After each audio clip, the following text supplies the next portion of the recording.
एक पति पत्नी के बीच रोज झगड़ा हो जाता। पति दिन भर बाहर मेहनत करके घर आता, पत्नी से किसी न किसी बात पर झगड़ा हो ही जाता। रोज रोज के झगड़े से पति तंग आ गया। एक दिन उसने अपनी पत्नी को प्यार से समझाया कि तू रोज मुझसे लड़ा मत कर। तो पत्नी बोली, क्या करूं, मुझे गुस्सा आ जाता है, मैं अपने गुस्से को कंट्रोल नहीं कर पाती हूं। पति ने तरकीब लगाई, कुछ कीले लाकर अपनी पत्नी को दी और बोला, तुझे जब जब गुस्सा आए इसमें से एक कील इस दीवार पे ठोक देना। अब शुरू में पत्नी ने वैसा ही किया। जब उसको गुस्सा आता वो दीवार पे एक कील ठोक देती। फिर उसे एहसास हुआ कि कील ठोकना आसान काम नहीं है, तो वो कोशिश करने लगी अपने गुस्से को काबू करने की। धीरे धीरे कोशिश करते करते उसने अपने गुस्से पर काबू करना सीख लिया। अब रोज का झगड़ा होना भी बंद हो गया।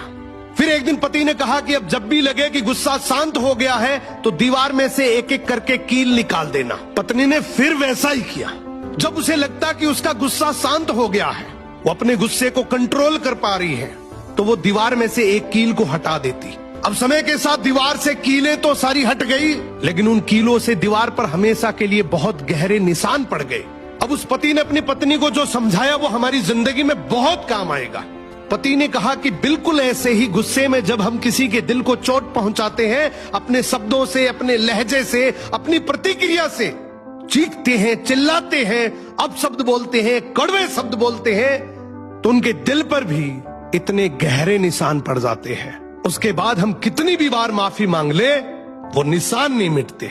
गुस्सा आना नैसर्गिक है, नेचुरल है, ये पार्ट ऑफ लाइफ है।